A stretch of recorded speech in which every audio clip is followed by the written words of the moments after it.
हामिदुम व मुसल्लियन अम्मा बाद। मेरे दीनी भाइयों, गुज़श्ता वीडियो में भी ईद के मुतल्लिक़ गुफ्तगू थी, बात रुकी थी तकबीरात पे। तकबीर ईद के दिन पुकारना ये सुन्नत रसूल सल्लल्लाहु अलैहि वसल्लम है, और बताया कि शुरू होगा चाँद निकलने से लेकर 29 तारीख को चाँद निकलने के बाद या 30 तारीख को सूरज के गुरूब होने के बाद से शुरू हो जाएगा, और इमाम के खुतबा ख़त्म होने तक ये सही कौल है के मुताबिक यही है। इसमें इख्तलाफ है कि कब ख़त्म होगा, लेकिन सही कौल यही है कि खुतबा ईद ख़त्म होने के बाद तकबीरात ख़त्म हो जाएंगे।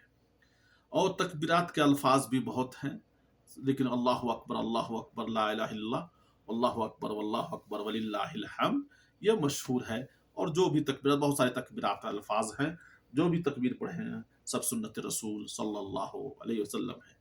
और तकबीर में आवाज़ बुलंद, मर्दों के लिए बुलंद आवाज़ पढ़ना ये सुन्नत है। बुलंद आवाज़ से घर से निकलते हुए रास्ते भर यहाँ तक कि ईदगाह पहुँच जाएं, तकबीर आवाज़ बुलंद पहुँचते रहे, यहाँ तक कि इक़ाअह को नमाज के लिए खड़े हो जाए। और बताया कि ईद की नमाज में ना आज़ान है ना इक़ामत है, जब तक नमाज खड़ी ना हो जाए उस वक्त तक तकबीर आवाज़ बुलंद पुकारना मर्दों के लिए सुन्नत है। लेकिन तकबीर में एक गलतियाँ लोग करते हैं, तकबीर इनफरादी तनहा तनहा अपना तकबीर पुकारना है, यह असल सुन्नत है। लेकिन तकबीर जमाई एक आदमी पुकारे और उसके पीछे सारे लोग एक बैक ज़बान होकर पुकारते हैं तकबीर जमाई, ये बिदअत है, ये जायज़ नहीं है।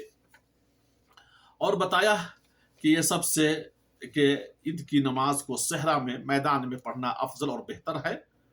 अफजल और बेहतर है, ईदगाह में भी है, लेकिन खाना मक्का और मदीना के अलावा मक्का में हरम में और मदीना में मस्जिद नबी में पढ़ना अफजल और ज़्यादा सवाब है।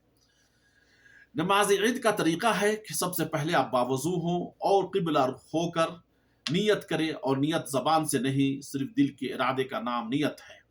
उसके बाद 2 रिकात नमाज इमाम के इमामत में पढ़ें, और नमाज ख़त्म हो जाने के बाद फिर इमाम खुतबा देंगे, और खुतबा को बैठकर सुनना भी नबी अकरम सल्लल्लाहु अलैहि वसल्लम की सुन्नत है। उसके बाद वापस होना चाहिए। तरीका यह है कि बावजू होकर क़िबला रुख हो जाएं और नियत के साथ 2 रिकात नमाज अदा करें, अल्लाहु अकबर कह लें, और अल्लाह अकबर कहने के बाद हाथ को उठाएं कांधों तक या कान के लौ तक, फिर बांध लें और दुआ इस्तिफ्ताह पढ़ लें। सना की दुआ अल्लाहुम्मा बाइद बनी या सुभानक, जो भी आपको याद हो। उसके बाद क़िरात से पहले सना के बाद 7 तकबीरात करेंगे पहली रिकत में, और हर तकबीर के बाद हाथ को बांध लेंगे, हाथ खोलेंगे नहीं। न अब्दुल्लाह बिन अमर रज़ियल्लाहु ताला अन्हु बयान करते हैं कि रसूल सल्लल्लाहु अलैहि वसल्लम ने फरमाया, ईद उल फित्र की पहली रिकत में 7 और दूसरी रिकत में 5 तकबीरात हैं, क़िरात उनके बाद है, नहीं तकबीरात के बाद ही क़िरात करेंगे।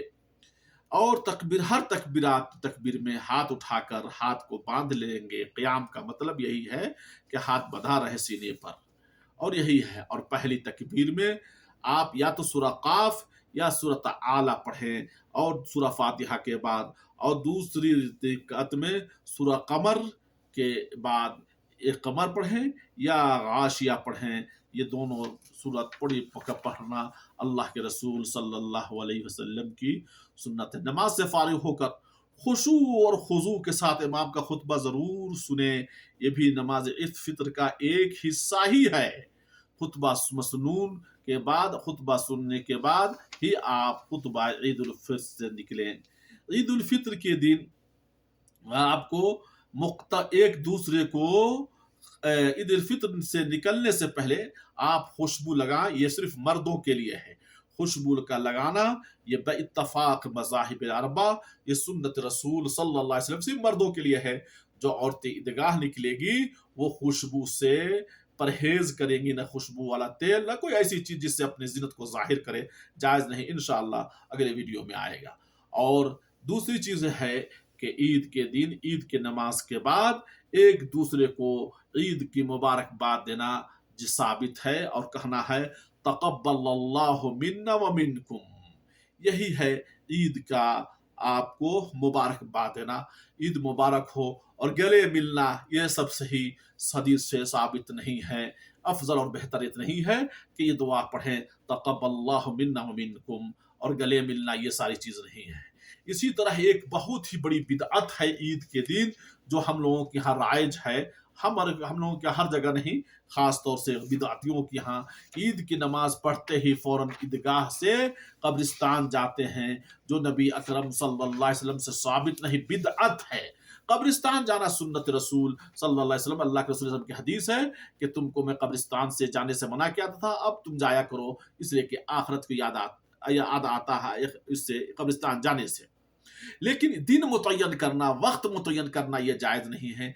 किसी दिन भी आप जा सकते हैं, या ख़ास जुमा के दिन या ईद का दिन मुतय्यन करना ये जायज़ नहीं है, बल्कि ये बिदअत में शामिल है। और कब्रिस्तान जाएं और कब्र वालों के लिए दुआ करें, कब्र वालों से दुआ नहीं मांगे, अपने लिए नहीं, बल्कि कब्र वालों के लिए दुआ मांगे। आखिर में दुआ है कि अल्लाह तबारक व तआला हमें सही सुन्नत पर अमल करने की तौफीक अता फरमाए।